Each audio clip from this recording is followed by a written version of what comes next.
que là, Dieu a dit, vas-y, s'il te plaît, c'est plus possible. Là, c'est plus possible, il faut que tu y ailles, hein, tu dis ce que tu veux. Voilà. Donc, cet homme de Dieu va et il lui dit le châtiment pour ses enfants. Mais Dieu attendait que l'homme de Dieu reprenne ses enfants. Mais il ne l'a pas fait. Il ne l'a pas fait correctement. Ou il ne l'a pas fait. Attends, on voit brièvement qui parle à ses fils dans le verset toujours dans le verset, toujours dans le chapitre 2, toujours de 1 Samuel chapitre 2, verset 22. Mais c'est trop tard. C'est trop tard. Dieu était décidé à les faire mourir. Pourquoi? C'est là que, gloire à Dieu, l'apôtre est venu et nous a expliqué qu'on pouvait pécher contre le corps, pécher contre les hommes et pécher contre Dieu. Et là, le péché contre Dieu, il n'y avait pas de pardon. Et c'est là que Dieu avait décidé de les faire mourir. Donc, il a endurci leur cœur. Ils étaient déjà condamnés avant de mourir. Alors, Dieu attendait que Élie, le grand sacrificateur, corrige ses enfants. Et comment il devait les corriger? Grâce à la parole de Dieu. Dans Lévitique 19, 21, 19 et chapitre 19 et chapitre 21, nous dit que si l'enfant de l'homme de Dieu se livre à la prostitution ou à la débauche, qu'on le brûle. Voilà, il fallait que Élie corrige ses enfants correctement. Ou qu'il s'écarte du ministère. Comme un homme de Dieu, bon, on n'ira pas chez lui, parce que c'est un peu trop long, comme Moïse a pu le faire. Moïse, il a renvoyé ses enfants, il a fait écouter, allez chez Madian, voilà, allez là-bas. Voilà, comme ça, il n'y a pas de problème entre ce peuple et moi. Il a renvoyé ses enfants. Et Élie, lui, il ne l'a pas fait. Pourquoi? Je ne sais pas, la Bible ne nous dit pas, mais il a laissé faire. Et le péché des enfants ont conduit Israël, chapitre 4, 1 Samuel chapitre 4, dans la défaite. À cause des enfants de Samuel, le coffre de l'Éternel a été pris par les Philistins. Donc, la gloire de Dieu a quitté Israël pour aller chez les Philistins. Et à cause du péché des enfants d'Élie, Élie en est même mort. Et la belle-fille de Élie, donc la femme de ces prêtres corrompus, en est morte à cause de leur péché, mais à cause surtout du responsable qui est Élie et qui n'a pas corrigé ses enfants. Il faut les corriger. Pasteur, il faut me corriger. Amen. Il faut me corriger, il ne faut pas hésiter. Amen. Je sais que je n'hésite pas, mais il ne faut pas hésiter quand même. Il faut nous corriger. Voilà. Donc, comme j'ai dit, j'ai deux exemples, justement, malheureusement, alléluia, c'est Samuel. Samuel aussi, la Bible nous dit que un jour un pasteur a prêché, il a dit, voilà, que le peuple de Dieu, les problèmes du peuple de Dieu ont commencé le jour où ils ont demandé un roi. Je n'ai jamais compris, mais j'ai toujours retenu cette phrase. Et gloire à Dieu, cette semaine, j'ai compris pourquoi c'était un problème justement, pourquoi le problème du peuple de Dieu a commencé à ce jour-là.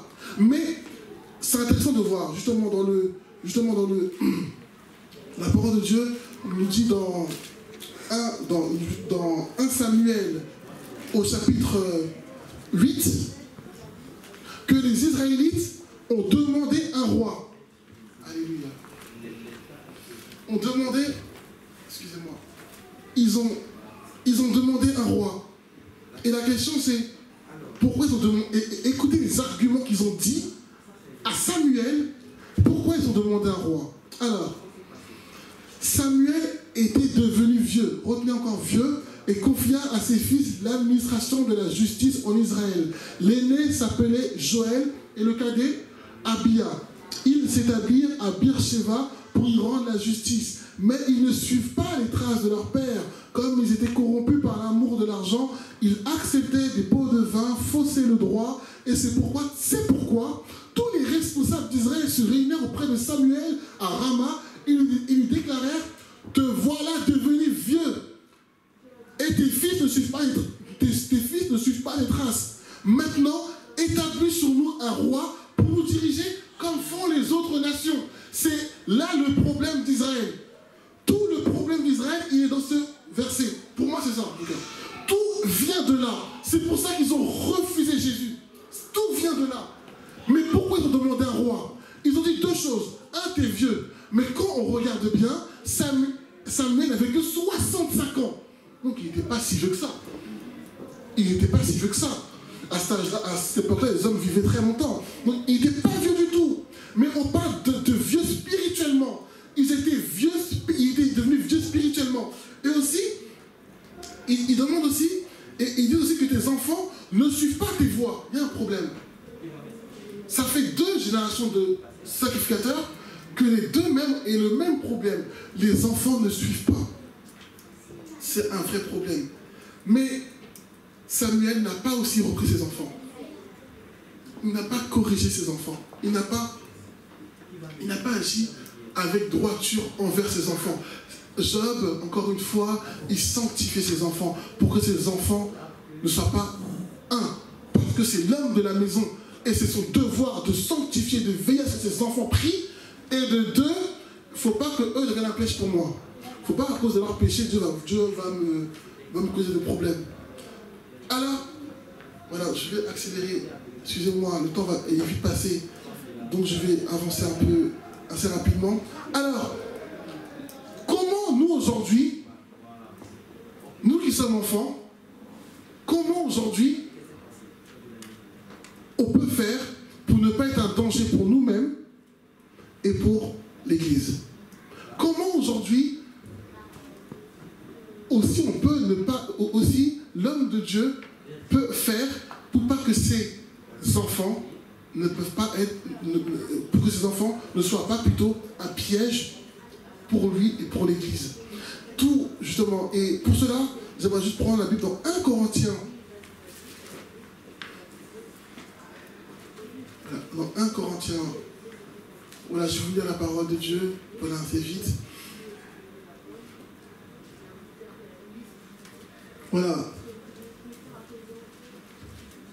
1 Corinthiens 11, verset 27, voilà, je vous lis la parole. C'est pourquoi quiconque mangerait le pain ou boirait de la coupe du Seigneur d'une manière indigne se rendrait coupable envers le corps et le sang du Seigneur. Que chacun donc s'examine sérieusement lui-même, et qu'alors il mange de ce pain et boive de cette coupe. Car celui qui mange et boit sans discerner ce qui est le corps se condamne lui-même en mangeant et en buvant. C'est pour cette raison qu'il y a parmi vous tant de malades et d'infirmes et qu'un certain nombre sont morts. Le Seigneur, il dit que ceux qui viennent à table du Seigneur ou ceux qui sont dans le service de Dieu et qui n'ont pas la révélation de ce qu'ils font, s'attirent un jugement à eux-mêmes.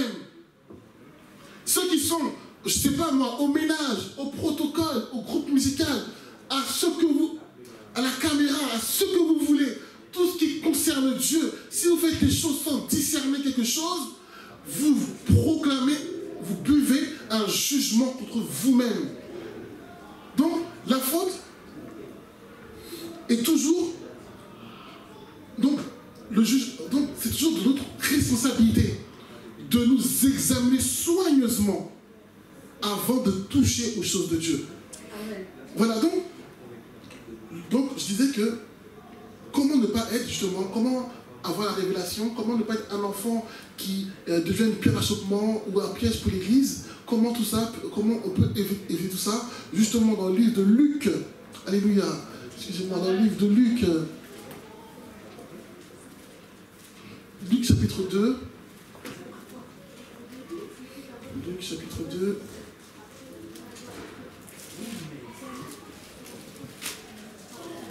voilà, dans le livre de Luc, chapitre 2,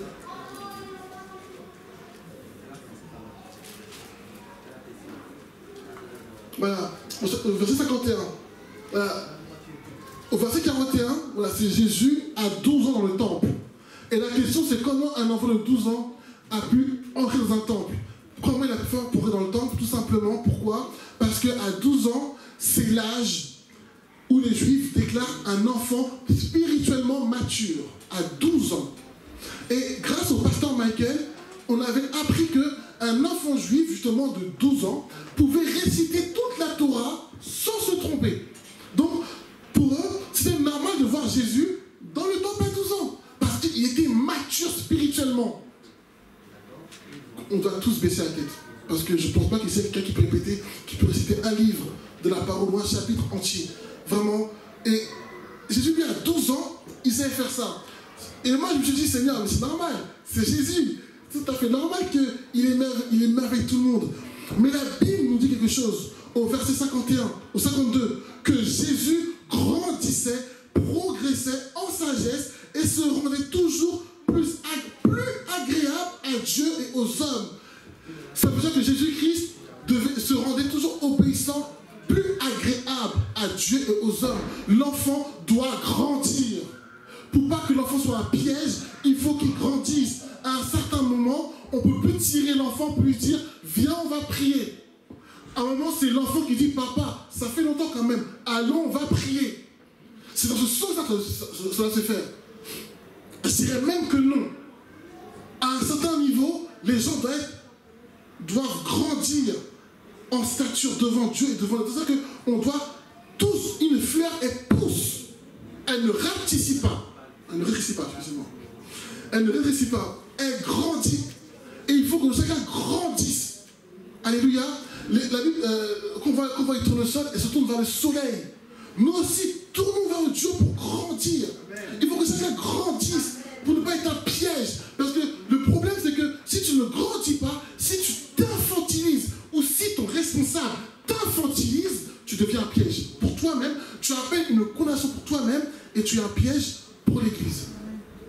Parce que quand, malheureusement, tu n'as pas la réaction de Dieu, tu fais n'importe quoi. Tu fais les choses dans le désordre. Tu fais les choses, justement, comme tu ne dois pas le faire. Alors, nous devons grandir. Et pour finir, je vais finir. Voilà. Alléluia. Est-ce que vous me donnez 5 minutes? Juste... Excusez-moi. Donc, petit B, comment j'ai compris que quand on parlait d'enfants dans la Bible ou de fils, ça ne veut pas forcément dire les liens du sang.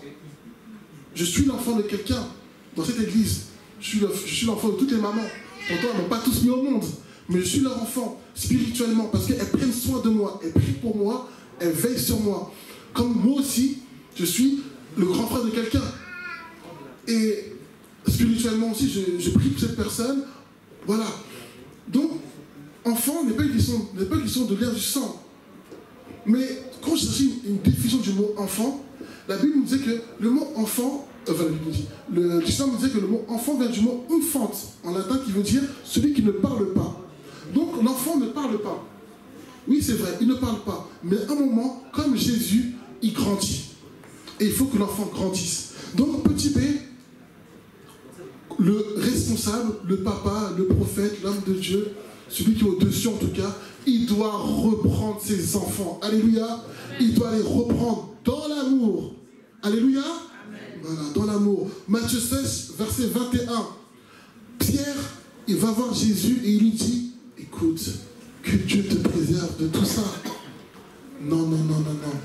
Tu ne vas pas aller à la croix, tu ne vas pas mourir. Et Jésus se retourne et lui dit, arrière de moi Satan. Arrière de moi Satan. Tes pensées sont pas celles de Dieu. Allez, dehors. Jésus, il reprenait sévèrement ses disciples pour qu'eux soient des modèles parfaits pour nous aujourd'hui. C'était important pour Jésus de reprendre ses disciples. C'est vrai que malheureusement, on a l'image d'un Jésus qui est petit, qui est dans une crèche, qui est tout doux. Il est doux, c'est vrai. Mais il est aussi, des fois, le bâton pour corriger.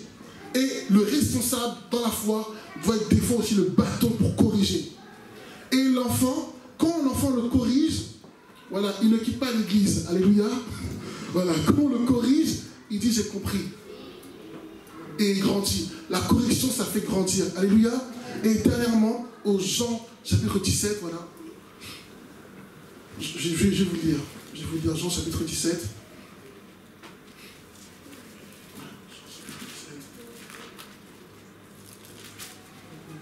Au verset 6, voilà. Le titre, c'est « Jésus prie pour ses disciples.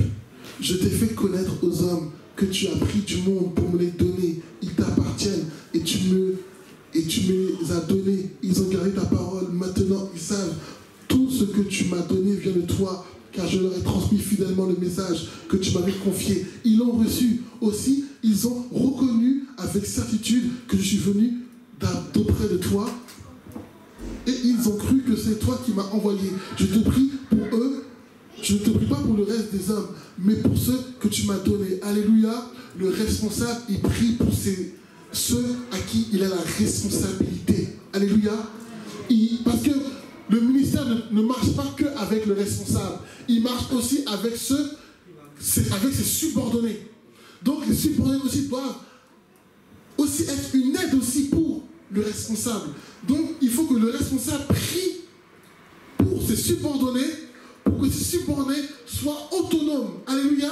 Pour que les subordonnés puissent grandir, pour que les subordonnés puissent vraiment, pour que les subordonnés puissent ne pas être un fardeau.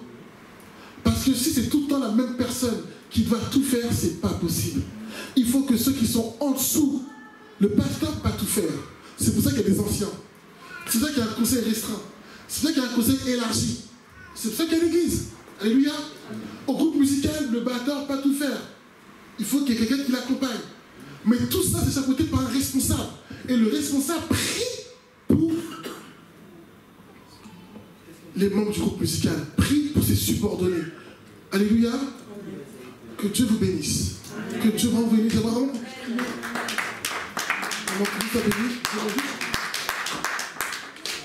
C'est vraiment qu'on puisse prier. Comment?